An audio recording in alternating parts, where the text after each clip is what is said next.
I guess, on Thursday. Bear with me for 1 second while I say I got it, which I do. Thanks for organizing this event, IABC Queensland. Thank you to my colleagues at Staffbase. I see Ramak is here from Staffbase. Yeah, thank you all for having me. I was really looking forward to this afternoon, and to have this opportunity to chat with you about something that I'm extremely passionate about, and that is employee communications technology, in particular, intranets. Hold on a second. That somehow or another we jumped too far ahead. Give me 1 second. I don't want to. There we go. All right. As I was introduced, I'm Jeff Corbin. I am Principal Strategic Advisor for Internal Communications at Staffbase. Just a little background for those of you who aren't familiar with us at Staffbase. We are the leading employee communications management software platform. What is that? It's a lot of words. It's a communications platform that includes a mobile employee app solution. It includes a modern intranet, front door intranet. We acquired, maybe some of you are familiar with a company called Banana Tag, which is the leading email newsletter product that has now been incorporated fully into the Staffbase platform as Staffbase Email. We have a digital signage solution. We are deeply integrated with Microsoft 365. Basically, everything that you all as communications professionals need in a technology solution to make you as efficient and as effective in your work, especially when it comes to communicating with your employees. You can see here on this slide, our primary mission, our key value proposition at Staffbase is to provide you with a single place to be able to create all of your communications, and then to be able to distribute those communications via the appropriate channels, and also to be able to, and this is quite important, we'll talk about it in a little bit, to be able to target and to personalize communications to the different employee audiences that you have within your organizations. What really has me quite excited about working at Staffbase is that we are working with so many amazing global companies. I have the opportunity to consult with many of these companies who have really recognized that a single communications platform can save them so much time, so much resources, money, by allowing them to consolidate the numerous tools and technology subscriptions that you're all probably currently using.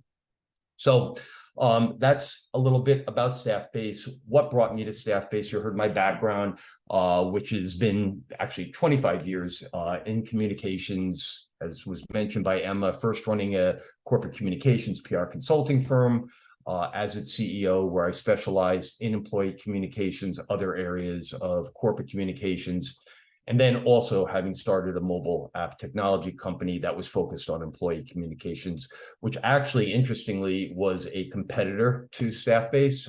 This is when I met the founders of Staffbase, and I always felt through our conversations that we were very much aligned on the value the technology could bring to communications professionals and helping them to be more efficient in their work. So I've now been at Staffbase for 3 years, or just about 3 years.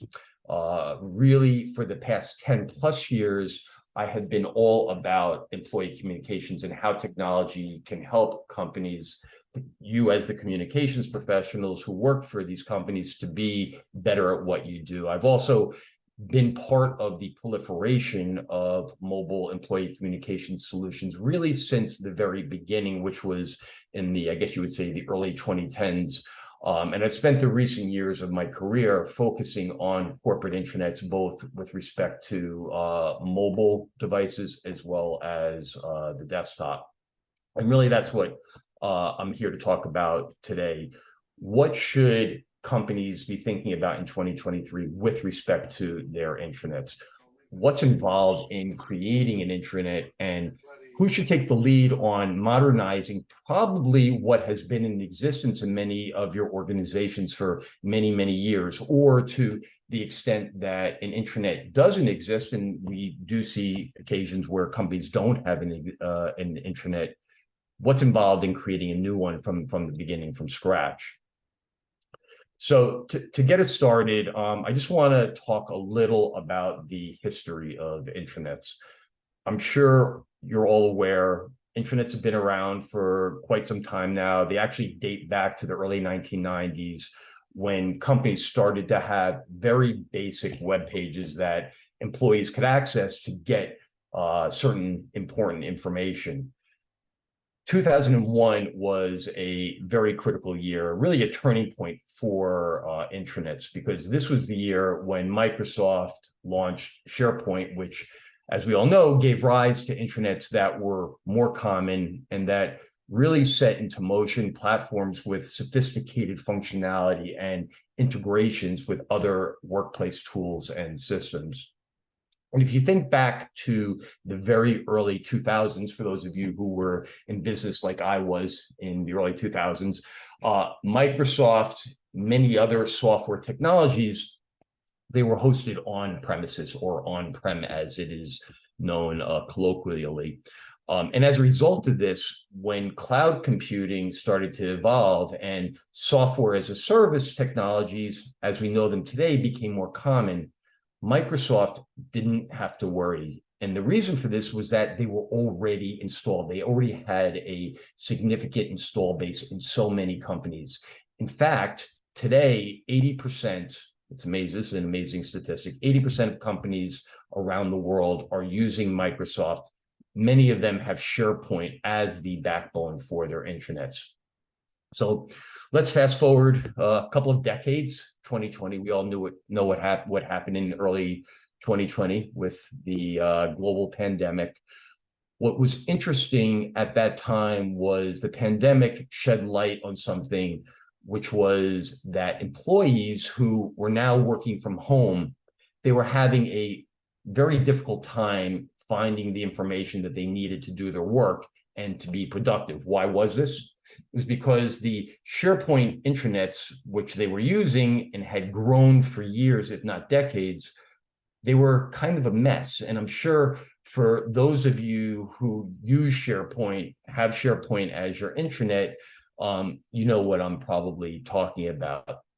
So the pandemic and employees working from home forced companies to start to have to rethink their current intranet situation, and either to modernize their SharePoint with alternative front door solutions, or to start from scratch, or at least think about how they could supplement what they had with more modern intranet solutions like Staffbase. Regardless, it's now, as we know, 2023. Hybrid working environments are not going away anytime soon, although there's a lot of talk here in the States regarding having employees go back to work, especially in the financial services industry. I'm not so sure how that is going in Australia. This has caused companies to question and to ask themselves what they should be doing. How can they fix their current intranet situation? And also, who should take responsibility for leading the charge with respect to their intranets? We all know that for years, IT was the one who owned companies' intranets, right? This made total sense since intranets were considered technical in nature. Also, those in IT were the ones who really understood the needs of their organizations when it came to important issues like database management, security, and also had a broader understanding of their company's overall technology infrastructure. But at the end of the day, question whether IT professionals are the ones who are ultimately going to be the ones responsible for the content that goes into an intranet, or is IT really best positioned to organize the content so that employees have an easy time when it comes to accessing the information, the content that they need to do their jobs? And The answer, at least in my opinion and from my experience, is that they're really not the best suited for this responsibility. So what we're seeing, what I'm strongly advocating for, is a tighter and a more collaborative partnership between those in communications and IT. And the good news is that we're starting to see this happen. As I mentioned before, I've been in the communications industry for the better part of my career. Everything that we do in communications is about content, whether it be content creation or the distribution and communicating of content, right? So it only makes sense that communications should be in the driver's seat of any intranet project. That being said, having worked with a lot of companies and helped in designing and creating their intranets, I know that the thought of doing this, creating a new or supplementing an existing intranet, can be a pretty overwhelming principle, right? As I hope to show you today, this doesn't necessarily have to be the case. There we go. I'm a pretty visual person. You all remember what this is, what these things are? It's a Rubik's Cube, right? We've all probably played with them. They've been around for a long time.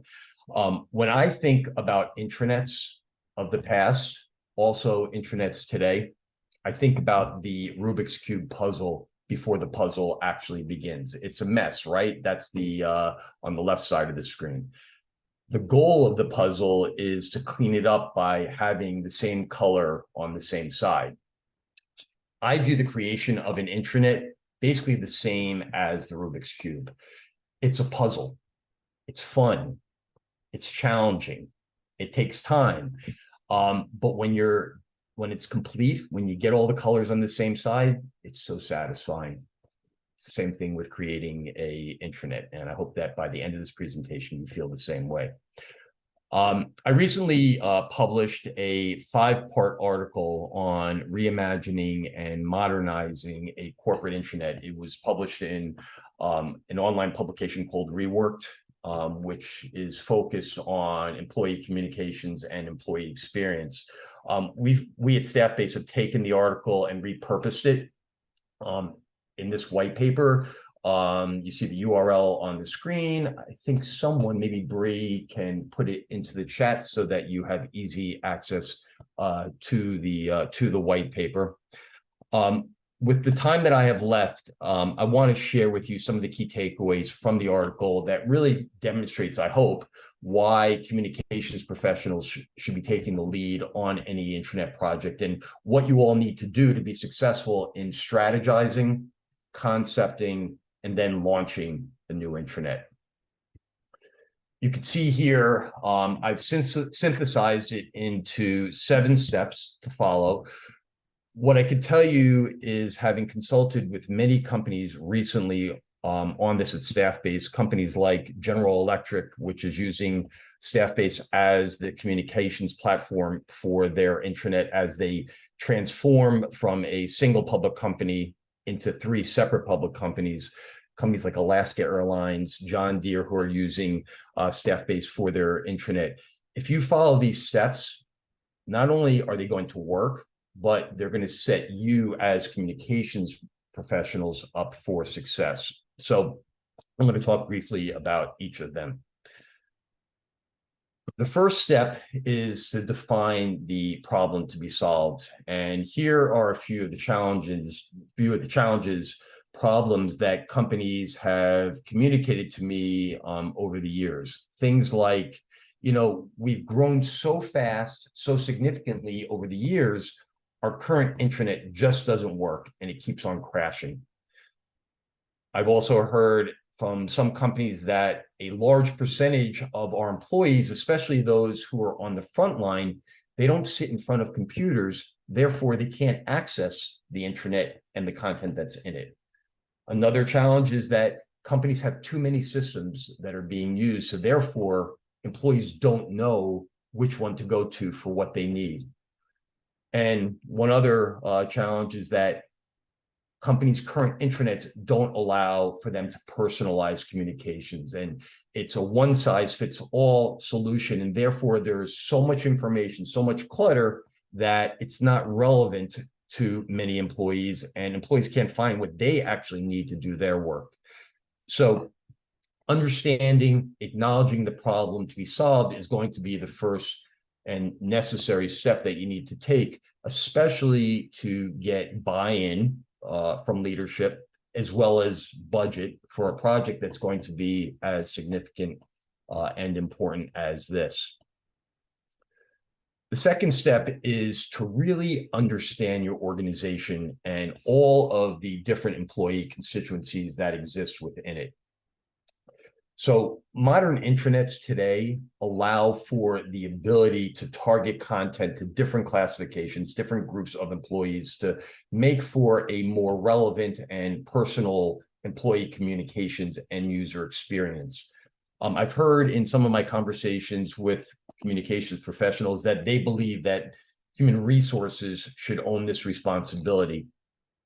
I would suggest that it should be a partnership between communications and HR, but that communications is just as well positioned to do this and actually can benefit from it and really become the go-to source for not only understanding the demographics of an organization, but also the specific communications needs of each constituent of employees within your companies.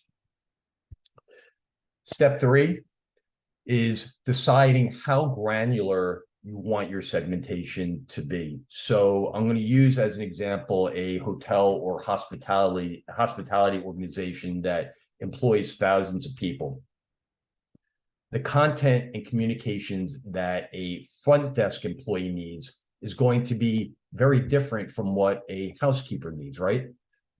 The information that is required by the valet parking attendant is going to be different from the information, the content that is needed by their managers. So modern intranet technologies like Staffbase allow you to essentially slice and dice your company's employee database and to be able to get as granular as you want, with the purpose of providing each employee with a really relevant and individualized intranet content experience, which undoubtedly drives adoption and engagement. So this now takes us to the fourth, definitely the most critical step in this process, which is determining your content strategy. As I mentioned before, there is going to be a lot of content that's going to have to come into your company's intranet. And I know that when starting out, thinking about all this content, it might seem overwhelming to be able to get your hands around it. What I'm going to show you now, it doesn't have to be. So I've come up with a few more steps that I believe can help you to streamline the process. The first is going to be to create a catalog of all the content exists that you believe will need to migrate to the new intranet. And this can come from various sources. It can be from a table of contents from your current SharePoint. It can come from the categories of content that exist on the homepage of your current intranet. It can come from indexes from other content repositories like Box or Dropbox, OneDrive, Google Drive. Simply put, what you need to do is dedicate some time, probably at least a good day, just start creating a big old list of the various content, various categories that you can think of. Then once you've done this, schedule meetings with all of your relevant business stakeholders who are also going to need to have their content become part of the intranet. Schedule an hour or two with them and work with them to decide what content stays, what content needs to be in the new intranet, and what is old and can be archived. I'm sure there's much content that employees have not looked at for years, so there's no reason to bring that over. More important is to let all of your business associates know that you in communications are taking the lead on this and that you want to partner and to really support them in this important initiative. So With all this content in front of you, the next step is to identify, oops, 1 second, there we go. Identify each piece of content as one of the following content types. And you can see here, this is where the Rubik's Cube analogy comes into play. There's 5 content types that we've come up with at Staffbase. If you could think of any others, please let me know. But I think every piece of content should be able to be classified in one of these 5 types, which I'll mention in a moment. But by color coding them, it's going to help you to organize the content better, and also, as I'll discuss in a little bit, architect and design your intranet so that it's really an engaging solution. So the 5 content types are pages and information. This is going to be your documents, PDFs, multimedia, all the static content that probably doesn't change that frequently, but that employees need to access on a regular basis. The next is going to be news and communications. This is your ad hoc announcements, your notifications, alerts. It's the day-to-day content that you're creating and pushing out. Third is services, tools and services. These are the systems that employees use in their daily work. We have processes. So for example, giving employee kudos or incident reporting, registering a guest who's going to be coming to visit, things that typically require employees to fill out some sort of form. And then the last content type, social walls and engagement content. As I mentioned, from my experience, every piece of content should be able to fall into one of these 5 content types. And with this complete, now the next step is to group the content into larger categories of content, or clusters as we refer to them. So what am I talking about here? Oops, little technical difficulty. When you think about your desktop intranet, what are the top navigation topics that employees are going to want to see front and center, so that when they click on one of them, all of the content that they would expect to find with regard to that topic is nicely organized and easy to find? So, for example, and as you can see here, an HR hub, quick links, tools and resources, our departments, about us, things like that. Next, you're going to take all that content, which you've already color coded based on content type, and you're going to move each piece of content under the appropriate category. And then last, with all the content now in front of you, nicely organized, take a rest, go home, maybe sleep on it for a couple of days, and then come back and evaluate it to make sure that all of this content and the way that you've organized it consists of a nice balance of what I like to refer to as need-to-know content. That's the content that employees need to know to do their jobs and to live their lives. And the nice-to-know content, that's the content that might not be mission critical to an employee doing their work, but it is certainly critical to furthering the mission, the vision, and the values of your organizations. It's that feel-good content, that engaging content that gets employees excited about working at your company, and also has the potential to create a better sense of community within your organizations. So that's content strategy, definitely the most time-consuming and involved part of the process. Definitely worth investing a good amount of time in this step. So we've now covered 4 of the 7 steps. The remaining 3 are definitely not as complicated, but I can tell you they're equally as important, since these are the ones that are going to get employees to start actually using your intranet and also to engage with it on a weekly, if not a daily basis. So step 5 is to prioritize the content categories based on how you believe the typical employee would view the importance of it. So if you think back to the content clusters that I showed before, HR hub, tools and services, prioritize them based on how you feel employees would want to see them in priority. So number each of the clusters 1, 2, 3, 4, 5, 6, 7. And from there, it's up to us to bring the content to life by architecting and designing the content into the technology platform that you decide to work with. Many of the modern intranet platforms that are out there, like Staffbase, they make this easy to do, or they at least should make this easy to do, since they were developed for non-techie communications professionals like myself. Three very basic principles to think about when designing your intranet. You can see them here on the slide. What I could tell you from helping many companies design, architect their intranets, is that you don't need to be a graphic designer to be good at this. The three principles are simplicity. Keep it really simple. Don't worry about getting fancy with elaborate designs. The second is going to be familiarity.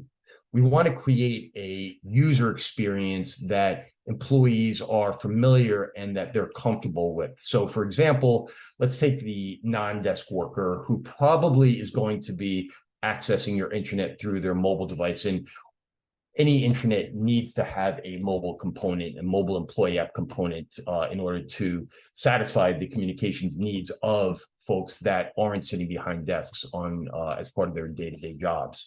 So thinking about the non-desk worker and their consumption of content through a mobile device, let's try to emulate the social apps that they're familiar with, like Facebook, LinkedIn, Instagram.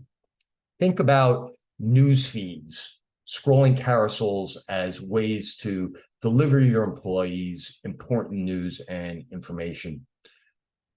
The third principle is organization. Bottom line is that employees just want to be able to find their content. So let's keep the homepage, other pages of your intranet clean and organized. Rule of thumb is that an employee should be able to get to the content that they're looking for in no more than 2, maximum 3 taps of a mobile employee app or clicks on a desktop intranet.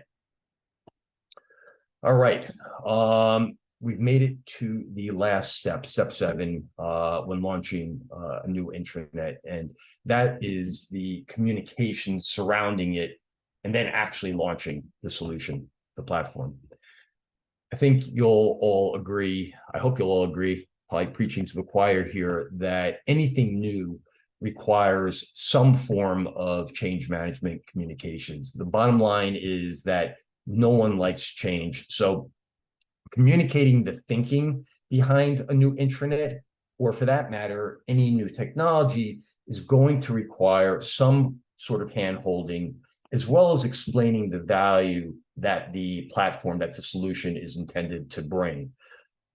I can tell you again, from working with hundreds of companies, a new intranet or mobile employee app, it's all positive. It's about wanting to help your employees to be more efficient in their work, right?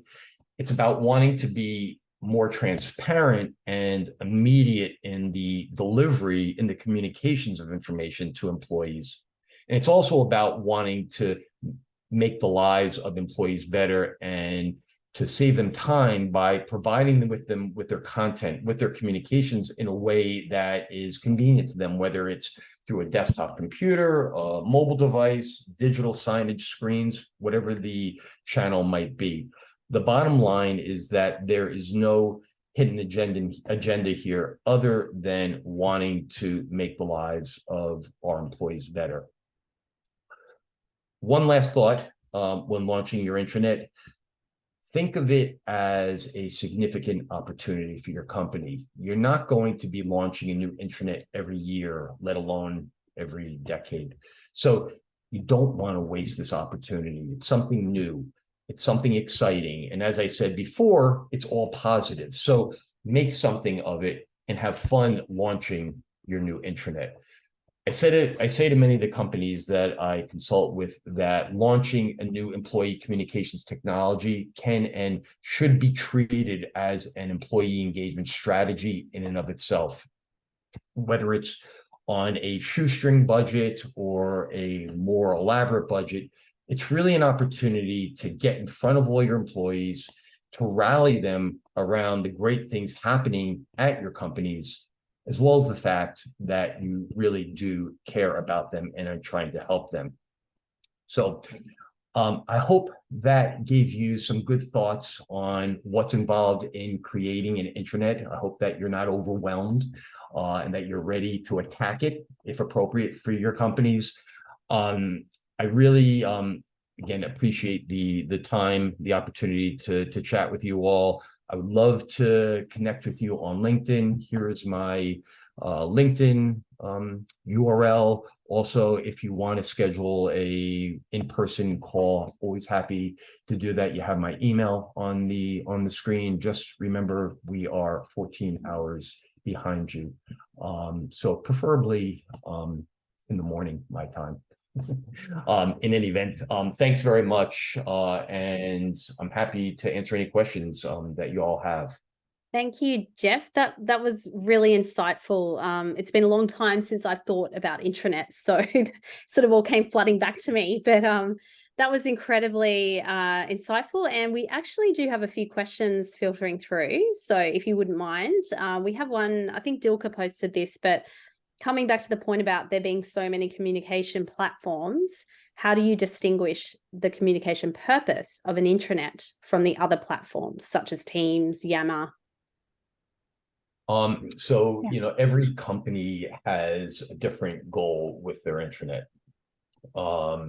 And, you know, when I the first step is identifying the challenges that you face. One of those challenges was that we have so many solutions. So, a company like Staffbase is not looking to compete with Teams. It's not looking to compete with Slack. There's a distinct purpose for Teams and for Slack. You have to define what your purpose is, whether it is a content repository, whether it's for the dissemination of news. You know, there's different reasons why companies will use an intranet. It is important to differentiate where employees can go. That's the biggest challenge. Yeah, and that's what we find. And certainly what we find at United Care. I might just ask as well if you could, it's possible to stop sharing the screen and then we can probably. Yes. Yep, here we go. Thanks. Thank you. All right, so thank you for answering that question. That's really useful. I'm sorry, I've just somehow lost my chat function. There we go, found it again. We had another question from Mel. So what are some of the strategies for making an intranet accessible to those who aren't in front of a computer? I know you've mentioned mobile, but what if you're out and about, you don't have easy access to the internet and connection? Right. So I personally, and in consulting with companies, I don't differentiate between an intranet and a mobile employee app. To me, when concepting an intranet, there should be an assumption that what is going into that intranet for desktop should also be accessible through mobile. So and this really goes back to my roots when I started Apprise Mobile, was recognizing that there was a void that existed in many organizations, and that frontline employees, those who weren't sitting behind desks, you know, they were essentially disenfranchised from receiving communications. Mobile technology presented a huge opportunity to solve this dilemma. And now the technology has advanced in such a way that there should be the ability to take all the content that exists in a desktop intranet and to make it available through the small screen of a mobile device, and to make the end user experience excellent. And that's not to take a desktop intranet and to basically just shove it into the small screen and to contrive it into the small screen. It requires development and technology that allows for the organization of that content. That's the challenging part, is how do you take all this content, which on the big screen of a desktop is easy to access, and make the end user experience equally as good. It is possible. That's what I've been working on for over a decade now. So the strategy from my perspective is mobile, because you have the ability to have the best of both worlds. Oh, that's so true. And we see that across the board, I feel, not just with intranets. So yeah. Sorry, we have another question around, would you suggest undertaking a tree jacking exercise prior to launching intranet? A what exercise? Actually, Caitlin, you might want to clarify what you mean by that, a tree jacking exercise while we're Yeah, sorry. So I believe it's a tool that you can use to categorize subjects which the user can go in and verify. Does that make sense to place that content under that heading? Interesting. I've never heard of that sort of tool, but what the conversations that I do have with many of the companies that I'm consulting with is doing some sort of surveys with employees in advance to find out what information is most important to them. What are the categories of information in a current intranet that they're accessing on a more regular basis that they feel exists or is lacking in their current environment. So I think, to go into this exercise totally based on supposition, it's probably not the right idea.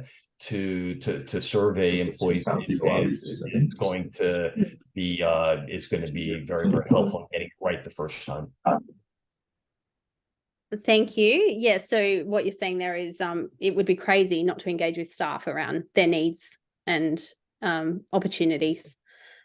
Yeah, and there's other ways, to figure it out, which is to the extent that your current content repositories intranet have good analytics. Let's look at what content is most engaged with and what content is not. There's no reason to be creating or to migrate content that hasn't been viewed and that employees don't care about or don't need to do their work. It's something that analytics is something that I really haven't spoken too much about. But when selecting a solution, there's so much value and opportunity and understanding through analytics how employees engage with content, what content resonates, what content doesn't resonate, and to learn from that and to use that information to probably save your organizations time and money. So if employees aren't reading content because it's too long, or they're not watching videos because they're too long, let's learn from the analytics, and the analytics should be able to answer these questions very easily. Natalie's asked, what do you see the role of the intranet today is, not only as an information source, but as an engagement tool? Would you keep it in one platform, or would you drive engagement through another platform like Viva Engage? Yeah, I'm going to try and be objective here. I think that you want to have a comprehensive employee experience platform, and call it an intranet, call it employee management solution. We can call it whatever you want, but give employees one place, a single source of truth, if you want to refer to it as that, where they know where they can go for everything. You just need to make sure that it's organized well and easy, and employees have an easy time accessing it. So to the extent that there's going to be an engagement aspect, whether it be social walls, whether it be forms where employees can ask their CEO questions, just make sure that it's very, very clear and evident that this is where you go to be able to engage as such. So it's all encompassing, and you can make it as big or as tidy or as small as you like, basically, and whatever your needs are. 100%. Yeah, it's just but again, it comes down to, I think it was one of the underlying principles that I mentioned. It's organization. Let's keep this really organized, really simple, really clean. Don't get crazy. We'll recommend a very straightforward homepage. Some companies will be like, huh, it's kind of boring. Yeah, but it gives employees what they need, and you're saving them time, and that's what the goal should be. Thank you. Yvonne's written in, I'm a comms professional currently working within an IT team as an intranet manager for a government agency. Do you have any advice for me in how to deal with the focus on technological improvements for the intranet when I see the main improvement for the intranet is improving the content? I'm not sure if I fully understand the question. When you say from the technological, what are you referring to? I'm not sure if Yvonne wants to jump on, or I'm happy to paraphrase. But I think what Yvonne's talking about is there's a focus on having better technology, better capabilities versus actually we need to look at the content. Yeah. Well, I think the two are not mutually exclusive. The technology needs to be state of the art, and not just for today. It needs to be anticipating what's coming down in the future. It's also understanding what the behemoths in technology, the Microsofts, are doing and developing accordingly. Understanding all the types of features, functionality that you might be looking for, and making sure that your platform offers it. But at the end of the day, again, it does come down to the content. But the two aren't mutually exclusive, in my opinion. And how do you prevent that content getting out of control or becoming a spider's web, as I experienced in my past, and you just get lost in the content and there's so many tabs forward, and then how do you prevent that? So this is why I'm a big advocate of communications taking the lead on creating or rethinking, reimagining a company's intranet, because we as communications professionals know how to organize content. We understand content better than anyone else. So that's one part of it. The other part is, one of the principles being, the rule of thumb being that you need to be able to access content in 2 to 3 maximum clicks. So someone has to take responsibility for setting up governance around the intranet.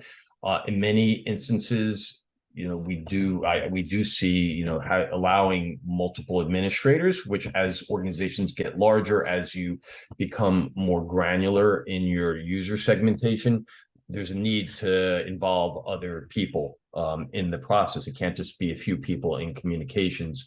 So, just making sure that there is a process and that there is forms and a protocol is going to help that. And then obviously there is a manual component to this. Technology doesn't solve all problems, and someone is going to have to keep an eye on what's going on. And again, I think that's a really critical role, and one that can really empower us in the communications industry.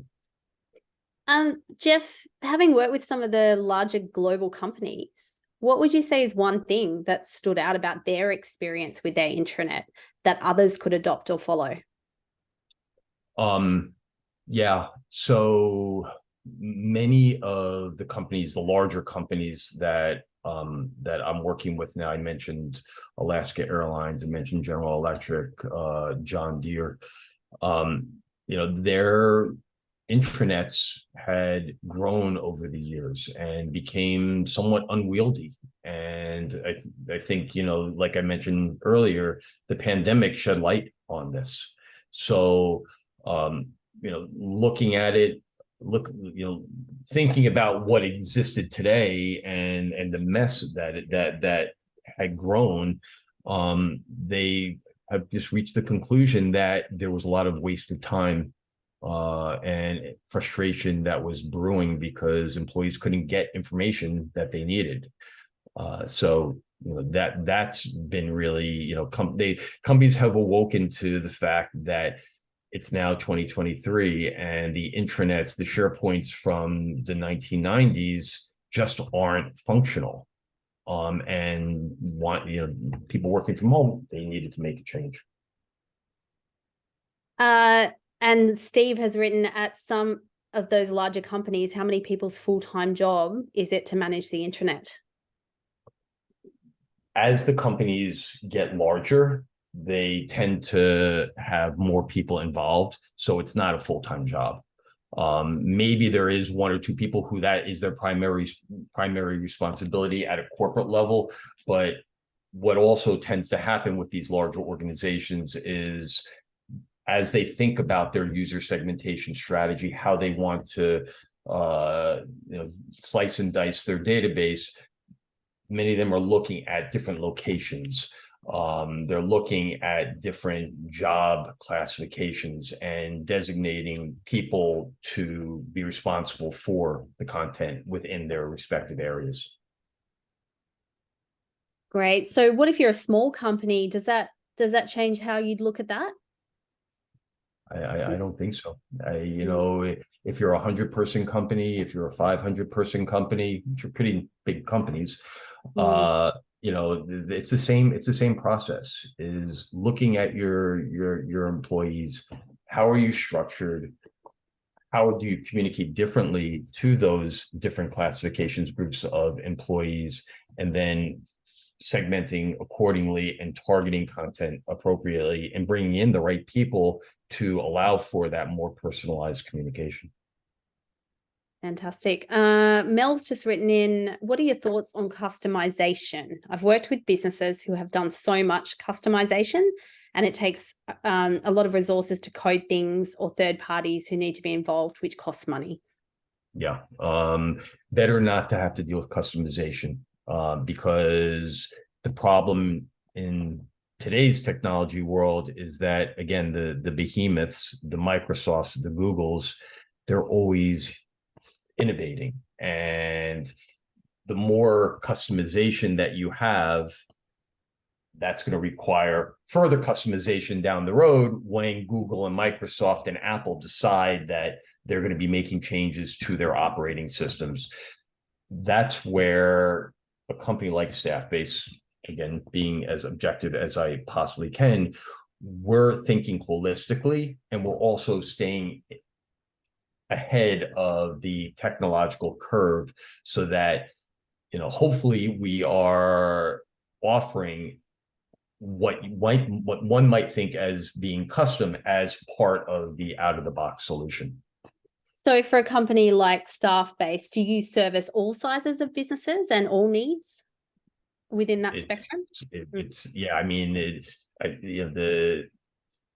The small organizations, I don't know if our solution would necessarily be the most cost effective, but the platform has been developed to accommodate the needs of a company that is 10 employees up to, I think our largest customer is DHL, which uses the platform for over 500,000 employees. So it's just, how do you set it up, and how do you think about the user segmentation strategy? How do you think about your administration strategy, and who's going to manage the platform? What is the content strategy?